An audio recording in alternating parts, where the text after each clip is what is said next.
Alright, so we got some news today for Battlefield 6, including a bunch of updates. As we get closer to the release date of October 10, it looks like there's going to be a ton of changes that will be coming to the launch that are going to make certain things better for the player experience. I'm personally super excited for October 10. I cannot wait for Battlefield 6, and I know that a lot of you guys are also really excited as well. We also know that Season 1 is going to be dropping on October 28, and it looks like we're going to be getting a lot of post-launch content in the coming months, so let's just dive right on into it.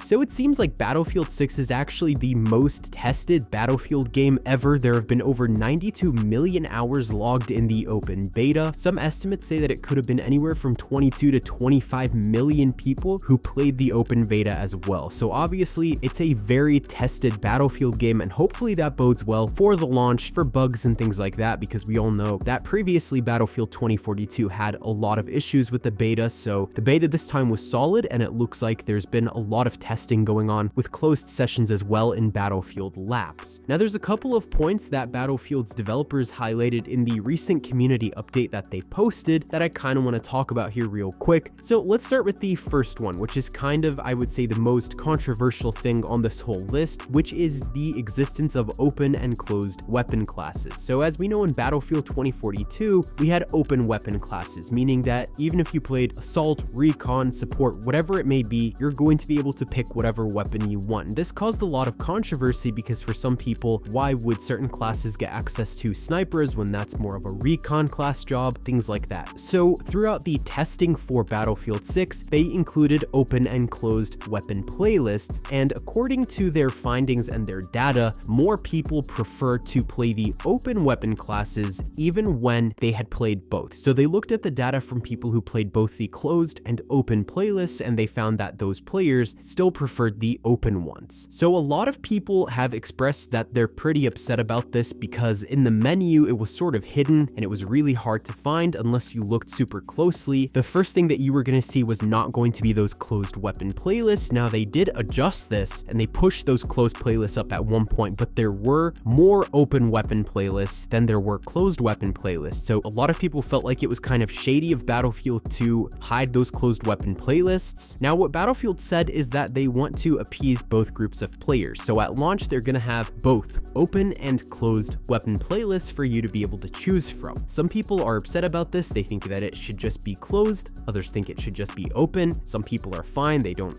really care. Let me know what you guys think in the comments below. Do you really care if Battlefield 6 has closed or open weapon classes? I'm thinking it's not really going to affect the vast majority of players. There might be some people that will be upset about it, but at the end of the day, maybe it's not that huge of a deal, but I do think it's a little bit strange sometimes for other classes to get access to certain weapons. But anyways, for Portal though, there will be closed weapon mutators for those custom experiences, so you can make your own experiences with closed weapons.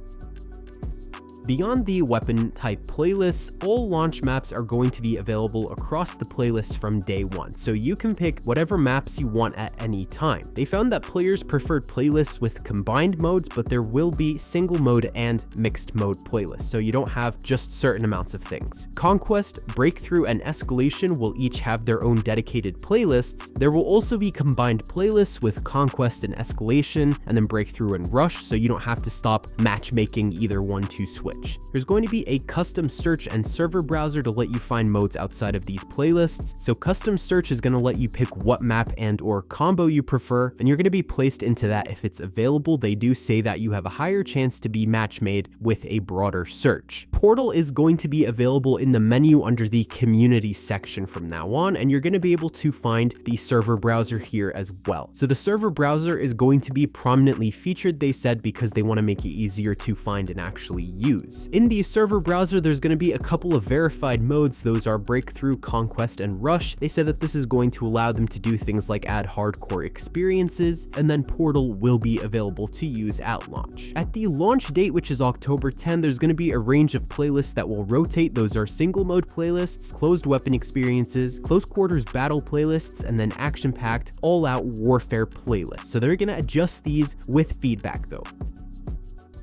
Now, aside from these things, they also kind of mentioned some future stuff that we might be seeing in Battlefield 6 pretty soon. So the first thing is the Battle Royale experience. So we've known for some time that they are going to release a Battle Royale. We know that it's going to be pretty similar to the Battlefield 5 Firestorm system. The circle is supposed to be more punishing. There's going to be, I believe, 100-player matches, those types of things. It looks like this is sort of a direct competitor to Warzone from Call of Duty, and if you've seen some of the gameplay that's circulated online, it does kind of have a little bit of a resemblance. Now, we don't know really that many details just yet, and we don't even know when the release of this Battle Royale is going to be coming. It's supposed to be a free-to-play experience, and some speculation state that it could be around the launch of Season 1, but these are just rumors for now, so it could be around October 28, it could be later. We don't really know, they didn't really give us too many details in this community update. It is a bit of a controversial kind of addition. I've seen a lot of people that don't like the fact that they're adding a Battle Royale. Other people think it doesn't matter so long as it's not taking resources away from Battlefield 6, because we all saw what happened with Call of Duty and Warzone. A more exciting thing that they did mention could be coming is naval warfare. So they said that in the community update that they've definitely heard the requests for naval warfare, naval combat, and they have seen the calls for helicopters, platoons, and more. So we might be seeing a bit of a repeat of Naval Strike from Battlefield 4, or something at least similar to that experience, which would definitely be cool. Of course, we know that they're going to be adding content every month, pretty much per season. That's what it's looking like so far, so it's definitely possible that we could get a pretty big update sometime in the future with something like this. And it looks like a lot of these updates are basically going to be free. It seems like the DLC side of things this time is more restricted to things like battle passes and skins and stuff like that, as is kind of the trend lately with a lot of these first-person shooter titles. They don't really do these sort of map pack DLC things anymore, which for some people that's a good thing, because when you had to purchase those maps separately, it did isolate a lot of the player base from actually being able to try those maps.